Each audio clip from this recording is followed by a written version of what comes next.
नमस्कार साथियों, स्वागत है फिर से आप सबका इस चैनल में। आशा करती हूँ कि आप सब सुरक्षित होंगे और खुश होंगे और स्वस्थ होंगे। ये जो बुक मैंने पहले इसमें से कुछ पंक्तियाँ आपको पढ़कर सुनाई थी कि पेरेंट्स के साथ कैसे काम करना है। इस बुक का नाम एक बार फिर से मैं पढ़कर बताती हूँ, counselling in child disability skills for working with parents. Gary ऑनबाय ने लिखी है और ये people with disabilities, children with disabilities और उनके पेरेंट्स के साथ ग्रेट ब्रिटेन में काम करते हैं। ये कहते हैं कि professionals who work with children with disabilities are in position in which they can be an important source of emotional and practical support, but they can also be hurtful of parents. Hurtful means hurt means वो कहते हैं कि professionals के पास में इतनी power होती है या प्रोफेशनल्स के पास वो एक पोजीशन होती है जिसमें वो लोग जो परिवार जिसमें डिसेबिलिटी है उनको सांत्वना दे सकते हैं और उनके साथ में प्रेम से पेश आ सकते हैं, जिससे वो परिवार प्रोत्साहित हो सके, प्रेरणा उन्हें मिल सके। दूसरी तरफ वो कहते हैं कि ऐसे भी व्यवहार किया जाता है कई बार कि यही प्रोफेशनल्स के व्यवहार की वजह से वो लोग दुखी हो जाते हैं पेरेंट्स, और वो दुख बच्चे में आ जाता है। इमोशनल मीन्स भावनात्मक दुख उनको पहुंचता है। इसके अलावा वो कहते हैं कि A possible source of help for parents are professionally trained counselors. अब वो कहते हैं कि जो प्रोफेशनली ट्रेंड काउंसलर्स होते हैं उनके पास पेरेंट्स की कुछ समस्याएं सुनना, उन्हें समझाना। काउंसलर मतलब क्या, काउंसलिंग मतलब क्या, अपनी मदद करना सीखना। तो वो कहते हैं कि एक बहुत अच्छी पहुंच है या अप्रोच है पेरेंट्स की मदद करने का। लेकिन वो कहते हैं however counsellor training courses generally pay little attention to working with people with disabilities and their families, and few practising counsellors have expertise in this area. वो अपने रिसर्च के द्वारा बताते हैं कि काउंसलर कोर्स जो होता है चाहे कहीं भी हो, वो कहते हैं कि वो पीपल विद डिसेबिलिटीज़ और उनकी परिवार की समस्याओं को बहुत कम कवर करते हैं या उनके करिकुलम में उस पर उनको नहीं पढ़ाया जाता, नहीं समझाया जाता। तो वो लोग पीपल विद डिसेबिलिटीज़ और उनकी फैमिली से डील करने के लिए कई बार तैयार नहीं होते, फिर भी वो करते हैं। अब ऐसी स्थिति में क्या होता है, वो ये कहते हैं कि बहुत सारी countries, in many countries such as Great Britain and India, the majority of parents are reluctant to seek professional counselling for any reason. हमारे भारत में भी यही होता है, हम काउंसलर के पास नहीं जा पाते हैं क्योंकि जनरली क्या होता है, काउंसलर के पास जाना मतलब दिमाग ख़राब है क्या, या आप कमज़ोर हैं इसलिए आप काउंसलर के पास जा रहे हैं, ऐसा हम लोग भी कई बार मान लेते हैं। लेकिन वो कहते हैं कि in contrast of North America where there are generally positive attitude to seeking therapy। अब वो कहते हैं कि थेरेपी, काउंसलिंग मतलब थेरेपी, इमोशनल थेरेपी को के पास जाना, काउंसलर के पास जाना एक प्रकार से पॉजिटिव एटीट्यूड की तरह देखा जाता है अमेरिका में। और वही बात वो कह रहे हैं कि in great Britain there appears to be a view that asking for help is a sign of weakness and that one must be virtually dangling from the light shed before needing counseling. Therefore, parents of children with disabilities are typically reluctant to seek professional counselings. They are मतलब वो बहुत सारे सवाल ऐसे किए जाते हैं कई बार काउंसलिंग करते हुए, जिसकी वजह से पेरेंट्स कंफर्ट फील नहीं करते बहुत ज़्यादा और वो काउंसलर के पास जाने से कतराते हैं। अब वो कहते हैं they are much more likely to bring their concern to the professionals who work directly with children. जो बच्चों के साथ रोज़मर्रा की ज़िंदगी में काम करते हैं उनके पास जाना वो पेरेंट्स ज़्यादा सुविधाजनक समझते हैं बजाय काउंसलर के, क्योंकि काउंसलर तो कभी बच्चों से मिला नहीं है, such as speech therapists, social workers, doctors, health visitors, teachers, and psychologists. So it is left to practitioners in these disciplines to do their best to develop their expertise in working with parents. तो जो parents counsellor के पास नहीं भी जाते हैं, social worker है, speech therapist है, या स्पेशल एजुकेटर्स हैं, या डॉक्टर हैं, जो भी उन बच्चों के साथ डील करते हैं, उनके पास जाकर अपनी समस्या के बारे में बातचीत करना वो सुविधाजनक समझते हैं। तो वो ये लेखक बोलते हैं कि ऐसे में ये जो वर्कर्स हैं, इनकी बहुत बड़ी जिम्मेदारी हो जाती है जब वो लोग चिल्ड्रन विद डिसेबिलिटीज़ के, यानी कि किसी विकलांग बच्चे के माता पिता के साथ या परिवार के साथ काम करते हैं, तो उन्हें ठीक ढंग से गाइड करें, एक अच्छी सुविधाजनक सलाह दे सकें।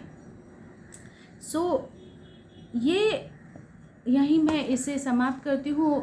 किताब में से पढ़ना, अब मैं प्रैक्टिकल बात करती हूँ कि कैसे हमारे देश में ये देखा जाए तो विकलांगता कोई बहुत बड़ी समस्या नहीं है और विकलांगता कम भी नहीं है। हमारे देश में आजकल इस विषय पे बातचीत भी की जा रही है और इस विषय को हम उठा भी रहे हैं समय समय पर।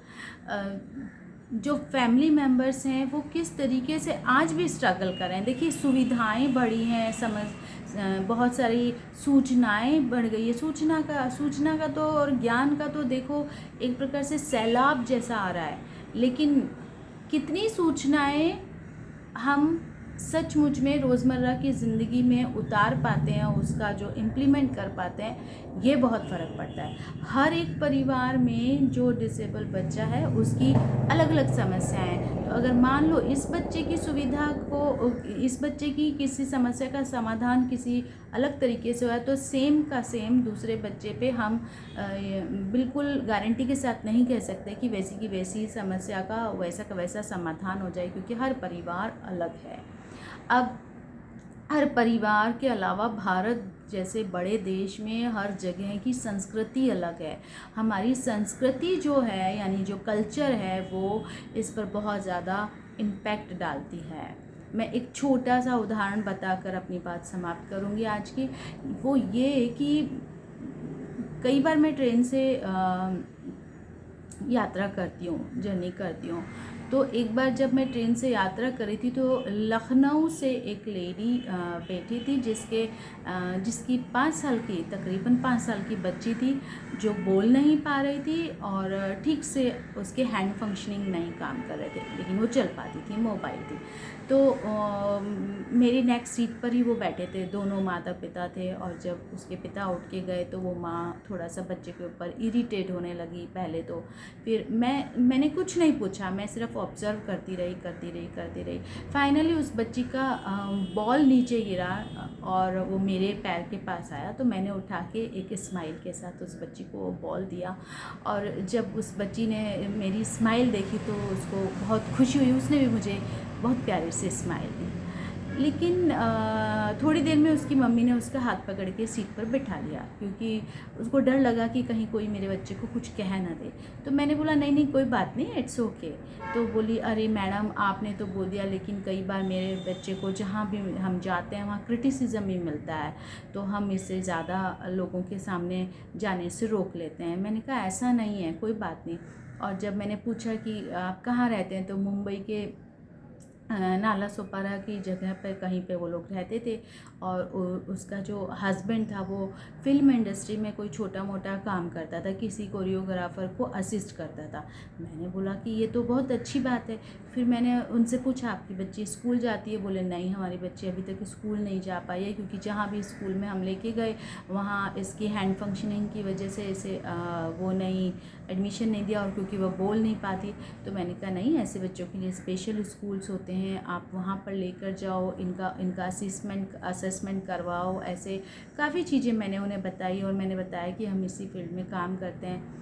फिर अचानक वो रोने लग गई, कहती है मेरी तो ज़िंदगी ख़राब हो गई, मुझे ऐसा लगता है कि मेरी बच्ची ऐसी पैदा हो गई, मेरी सांस मुझे कोसती रहती है, और क्या क्या उसने मुझे बताया। मैंने कहा नहीं ऐसा नहीं सोचना, बच्चा आपका है और वो बहुत ही खूबसूरत बच्ची थी। तो फिर मैंने कहा कि इसका डिसेबिलिटी सर्टिफिकेट बना है? कहते हैं नहीं बना। मैंने कहा सबसे पहले आप जे हॉस्पिटल में जाइए, डिसेबिलिटी सर्टिफिकेट बनाइए। कहती आज तक हमसे इस तरीके से किसी ने बात नहीं की थी। अब सवाल ये उठता है कि ये सब हुआ कैसे। तो जब मैंने उनसे पूछा तो कह रही थी कि जब ये बेबी पैदा हुई थी तो थोड़ा थोड़ा उस माँ को समझ में आने लगा था उसके हैंड्स ठीक नहीं है। तो उसने अपनी सास को जब बोला कि मेरी बेबी में कुछ प्रॉब्लम है, मैं हॉस्पिटल में डॉक्टर से बात करूँ, तो सास ने बोला नहीं नहीं, तुम क्यों इतनी परेशान हो रही हो, किसी बच्चे का डेवलप थोड़ा लेट होता है। धीरे धीरे वो बच्ची जब बड़ी होने लगी तो देखा कि वो तो शब्द ही नहीं बोल पाती है, बोलने में दिक्कत आ रही है। तो फिर उसने अपनी सास को बोला, अपनी माँ को बोला, लेकिन किसी ने उस माँ की बात सुनी नहीं। और फिर जब वो बच्ची थोड़ी और बड़ी होने लगी तो जब बच्चे में इस प्रकार की समस्या नज़र आने लगी तो सब ने उस माँ के ऊपर ब्लेम डालना शुरू किया, तूने ऐसा बच्चा पैदा किया। जब उसने उस बच्ची के फादर से बात की, फादर ने कहा हाँ हम लोग इसको डॉक्टर के पास लेके जाएंगे, लेकिन उसकी सास ने उसे कम से कम 2 साल तक डॉक्टर के पास जाने से रोके रखा। और वो तो उसका जो हस्बैंड था वो माँ की बात ही सुनता था। फाइनली उसने बोला कि मैं अपनी बच्ची को लेकर, और क्या होता है ना, कई बार माँ के पास उतनी पावर नहीं होती, या पावर कहो तो या डिसीजन मेकर नहीं होती हैं औरतें हमारे देश में। तो वो उन्हें अपने से बड़ों का और हस्बैंड की बातों को सुनना पड़ता है, और उसमें बच्चे कई बार सफ़र हो जाते हैं। और यहाँ पर भी ये बिल्कुल सेम उदाहरण था। मुझे ये बात सुनकर थोड़ा सा दुख भी हुआ, और फिर मैंने उन्हें बोला कोई बात नहीं, जो हो गया वो हो गया, अब आप अपनी बच्ची को स्पेशल स्कूल में डालें। फिर मैंने एक किसी स्पेशल एजुकेटर का वहाँ से नंबर लेके ऑनलाइन में और उनको दिया कि आप ये स्पेशल स्कूल हैं, आप वहाँ पर नेरुल में कहीं पे था, नहीं सॉरी नाला सोपारा में ही कहीं पे था।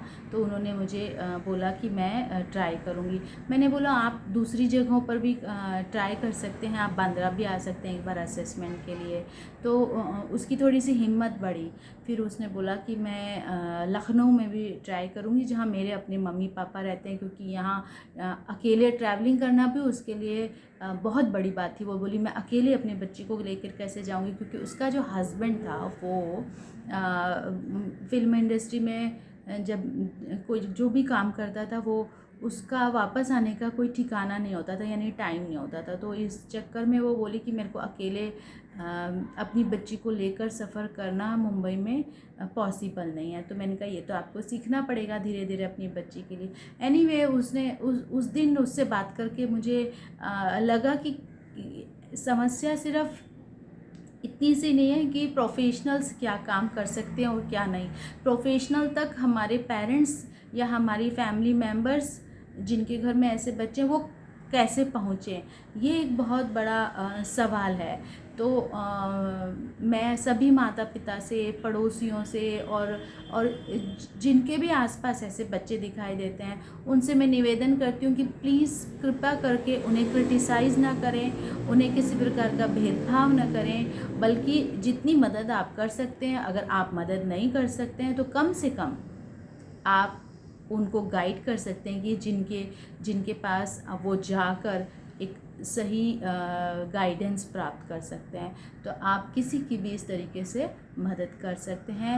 और देखिए ये बच्चे भी ईश्वर की देन है, इसलिए हमारे देश से बिल्कुल भेदभाव हट जाना चाहिए।